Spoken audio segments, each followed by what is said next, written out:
Supreme court की एक to जज बेंच ने कहा कि उदयपुर का वाकया नुपुर शर्मा के बयान से जुड़ा है। नुपुर ने बयान दिया इसलिए देश में आग लगी। आप सहमत हैं इससे?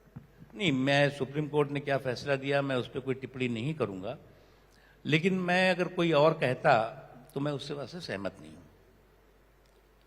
आप हिजाब हरा हंगामा भूल गए क्या? हिजाब हरा हंगामा एक सुनियोजित षड्यंत्र के तहत होता है और उस हिजाब हरा हंगामे में कौन कूदता है? अलकायदा कूदता है, तालिबान कूद जाता है और मुस्लिम लड़कियों की तालीम और तरक्की पर तालिबानी ताला जड़ने की कोशिश करता है।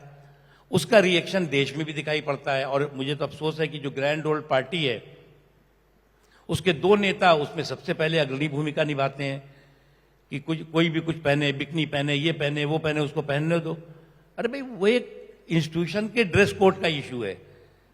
ये देश का कोई ऐसा नहीं है। देश में तो सभी लोग अपने अपने क्या खाओ, क्या पहनो, कैसे रहो, वो सब लोग स्वतंत्र हैं।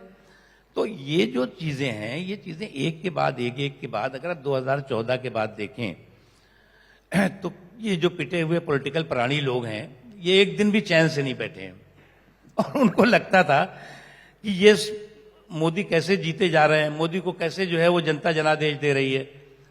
तो ये मोदी बैशिंग की जो सनक है वो भारत बैशिंग की साजिश तक पहुंच गई और चिट्ठी लिखना, दुनिया को ये बताना कि भारत में तो बिल्कुल इनटॉलरेंस है, असहिष्णुता है, माइनॉरिटीज अनसेफ है। कैसे अनसेफ है साहब?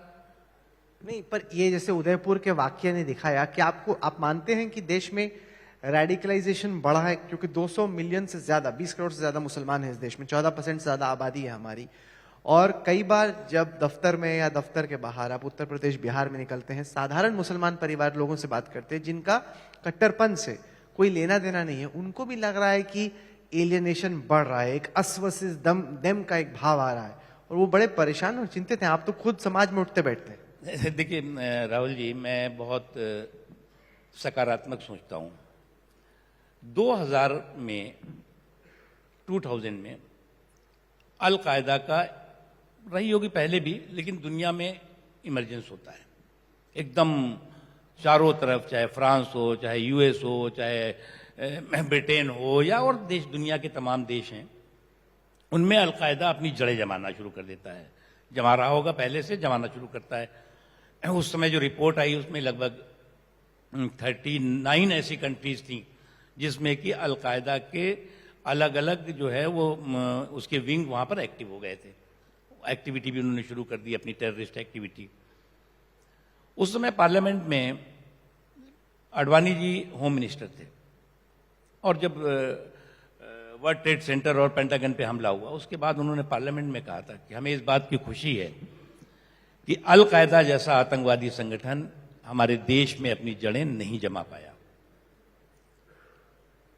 उसका एक कारण है कि हमारे देश के लोगों की संस्कृति, संस्कार और हमारे भारत के मुसलमानों का देश के प्रति कमिटमेंट। क्या आज भी आपको लगता है कि वैसी स्थिति, क्योंकि अलकायदा और आईसिस के हिंदुस्तान में होने की अब काफी बातें हो रही हैं, जो टेरर इनपुट्स आईबी और रॉ के हवाले से आ रहे हैं, उसमें कहा जा रहा है कि आईसिस और अलकायदा दोनों के सब कॉन्टिनेंट में और इंडिया में सेल्स हैं? देखिए, मैं मानता हूं कि जो लोग ये बात अभी कह रहे हैं वो थोड़ा गलत है। ये जो टेररिस्ट ऑर्गेनाइजेशंस हैं, जड़ें तभी जमा पाते हैं जब लोगों का लोकल सपोर्ट होता है। और यहां पर जो है वो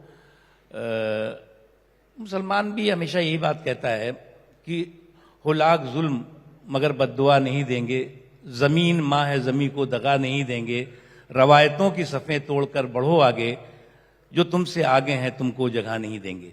तो ये जो एक कमिटमेंट है वो है। ठीक है, सरकार है और पिछली सरकार रही हो, तमाम शिकायतें भी हो सकती हैं, लेकिन शिकायतों का मतलब ये नहीं है कि मैं अपने घर में आतंकवादियों को बैठाल दूं कि आजा भाई तू और देश को तबाह कर दे। अरे भैया, देश रहेगा तो शिकायत भी करोगे। और ये देश हमारा कॉन्स्टिट्यूशन से चलता है, संविधान से चलता है। अब इस देश में राहुल जी, बंटवारे के बाद कितने अल्पसंख्यक थे? 8%, 7%। आज जो है वो 2011 की जनगणना दीजिए तो 22-24% है। पाकिस्तान में कितने थे? 24%। आज की देखिए तो 2% भी नहीं रह गए। तो यहां पर अल्पसंख्यक फल फूल रहा है, मुसलमान फल फूल रहा है, या आपके पड़ोस में जो इस्लामिक देश है वहां फल फूल रहा है। आप फिर मेरे सवाल से थोड़ा सा किनारे निकल गए। मैं पूछ रहा था कि क्या आपके हिसाब से रेडिकलाइजेशन पिछले 8 साल में बढ़ा है? क्या आप इस बात को मानते हैं? क्या है कि अस वर्सेस दम, जैसे यूपी के चुनाव में हमने देखा, आपके चीफ मिनिस्टर कैंडिडेट ने कहा कि 80-20 का चुनाव है, तो जब उससे पहले पीएम ने कहा कब्रिस्तान शमशान, जो कि पिछले चुनाव में उन्होंने कहा, तो जब इस तरह के बयान आते हैं, शीर्ष नेताओं से इस तरह के बयान आते हैं, तो क्या एक अस वर्सेस दम की एक भावना है वो बढ़ती है? देखिए 80-20 का मतलब आपने ये कैसे लगा लिया कि 80-20 का कह दिया तो इसका मतलब कि हिंदू मुस्लिम की बात कर दी। अरे भाई 20% और लोगों को भी तो वोट मिल सकता है। वो 80% के लक्ष्य के साथ, पर आपको तो 38% वोट मिलता है ना, 38 से तो वो 80 ठीक कैसे? है, लक्ष्य 80 का रखा जाएगा तब जाके 40 मिलेगा ना।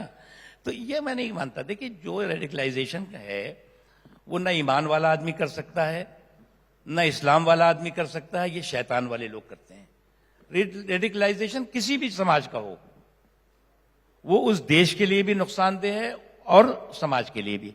हमारे देश में कुछ ताकतें हैं जो एक्टिव हैं। इतना बड़ा देश है, हिंदुस्तान अकेला देश है जहां पर दुनिया में रहने वाले हर 10 मुसलमान में 1 मुसलमान भारत में रहता है। पूरी दुनिया में हिंदुस्तान अकेला है जहां पर कि जो है वो 3 लाख से ज्यादा एक्टिव मस्जिदें हैं, किसी को पता ही नहीं है। 3 लाख से ज्यादा, 3 ही लाख से ज्यादा जो है वो अन्य धार्मिक स्थल हैं मुसलमानों के, उसके अलावा क्रिश्चियंस वगैरह के सबके हैं।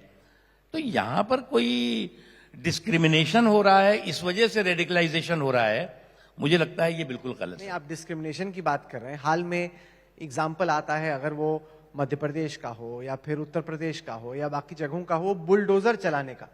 यह है कि जैसे अगर किसी ने कोई गुनाह किया, हो सकता है किया हो ना किया हो, अभी किसी कानून के कोर्ट ने तय नहीं किया कि गुनाह किया कि नहीं किया, लेकिन बुलडोजर सरकार वहां पे भेज देती है कि इसका घर तोड़ दो। और कानून में सजा उसको मिलनी चाहिए जिसने गुनाह किया हो।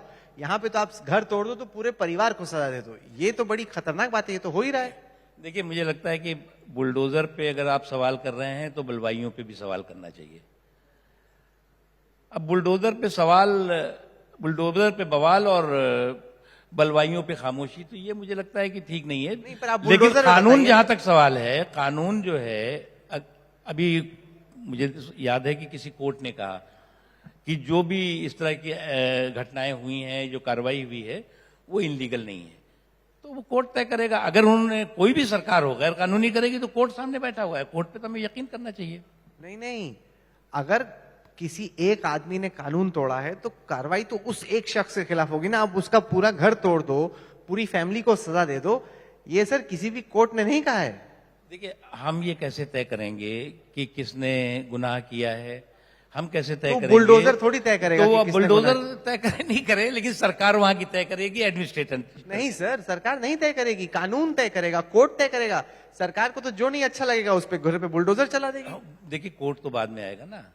वहां का एडमिनिस्ट्रेशन समझता है कि ये अमुक इलाके से अमुक अमुक जगहों पे ये चीजें हुई, और उसके आधार पर जिन लोगों ने किया वो इनलीगल और गैर कानूनी तरीके से अपने साम्राज्य को बना के चल रहे हैं। तो अगर उस तरह की सर, कानपुर का एक्शन वाकया होता लेते है तो हैं। एक्शन होता है। नहीं, वो हमारा रिपोर्टर गया था कानपुर के उस मोहल्ले में जहां पे ये बुलडोजर चला। वहां पे अगर आप इलीगल कंस्ट्रक्शन की बात कर रहे हैं तो कई घर हैं जहां पे इलीगल कंस्ट्रक्शन है। एक शख्स के पूरे घर को आप तोड़ देते हैं, फिर आप कहते हैं कि कोई डिस्क्रिमिनेशन नहीं है। देखिए बुलडोजर पे बात करनी हो तो फिर बलवाइयों पे भी बात करनी चाहिए। नहीं, मैं तो बुलडोजर पे पूछ रहा हूँ ना। बलवाई सर, आप उस पे पूछिए। बलवाई को छोड़ करके बुलडोजर नहीं चलेगा। बुलडोजर और बलवाइयों के एक्शन पर बुलडोजर का रिएक्शन है।